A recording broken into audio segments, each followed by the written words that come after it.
Yo, what up guys? I'm Sammy. I'm Lucas. And welcome back to Patched. And today we're going to be reviewing the glorious Panda switches.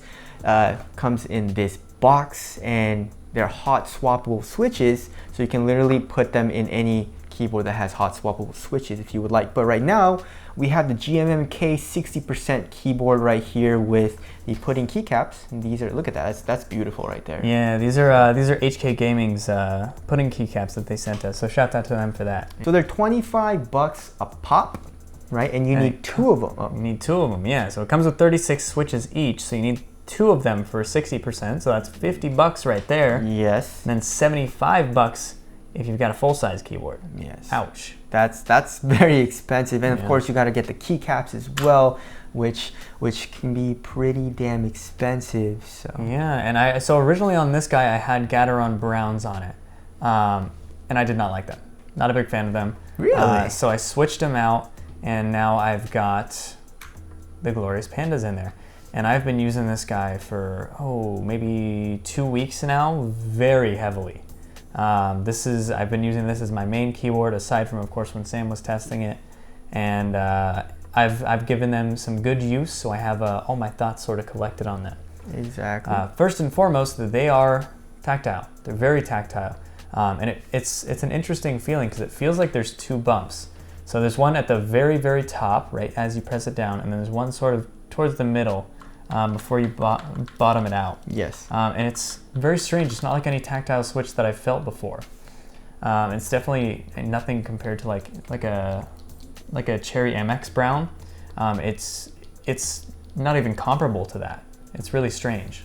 Yeah, like the Gateron Browns or the Cherry MX Browns, they only have one click. But when you come back up from the click on the glorious Panda switch, there's only one click, which is weird. So you got two kind of like tactile steps when you're pressing the button, and when you release it you feel one tactile step, which feels great. Typing on it is a sensation. It feels great. It sounds awesome as well. It's not like super duper loud. It's fairly loud, I'll give it that, but like it's not annoyingly loud. It's just the right amount of loudness for me. You would never call this clicky. Yeah, you know? yeah. And it's a 67-gram actuation, and I don't really have an issue with it at all. I don't really hear any pinging or anything like that on any of them, so no real issues there. So they actually just feel really nice. I think these are definitely my favorite switches that I've ever used on a keyboard. Wow. Even better, I would say, than Romer G's, which were my previous favorite, which I know a lot of people like to diss them, but I actually really like Romer G's. That's just preference-wise, I like them. I had them on my G Pro keyboard for a while. Yes, and if you look at the actual switch, it's orange where the keycap is connected to the actual switch, which is interesting, right? So I guess we'll call them orange switches or something like that. Also, another cool little detail is that it says glorious on it in really, really small font. So that's pretty cool. Putting these switches in is pretty easy. You just have to be careful not to bend these pins. There's two pins that you have to line up to the bottom of the actual switch, or where it connects to the keyboard. And once you line it up, you just kind of push it in until you hear a nice satisfying click.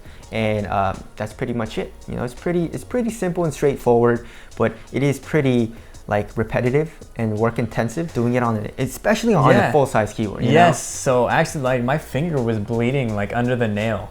Also, I was kind of caveman ooga booging it, and I bent some of these guys, like some of the copper on them. So I think I bent like 3 or 4 out of all of them, but like I had enough to complete the set, of course. One thing that sucks is that it doesn't come with a tool to take the switches out. I guess like if you're buying it from the start, you don't really need it because you're getting like a fresh keyboard with no switches. But if you want to swap it out like Lucas did, you're gonna need to get one or buy one, which kind of sucks. It's just like a little metal thing that it's not super expensive, but it's just something that I wish it would have come with it. Yeah.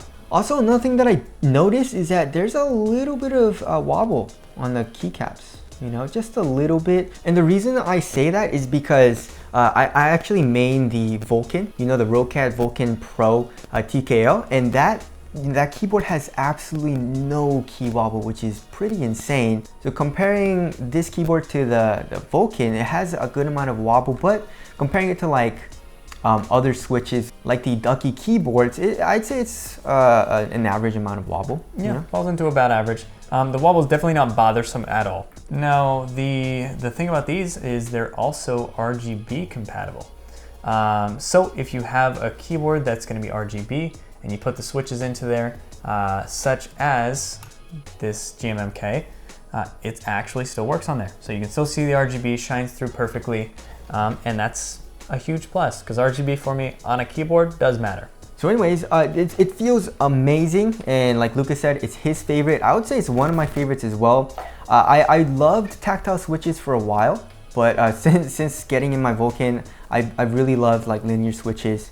But if you like tactile switches, you should definitely check out the glorious Panda switches. But anyways, if you guys do want to get it, we'll leave a link in the description box. But that's it. Thank you guys for watching, and we'll see you guys in the next one. See you in the next one.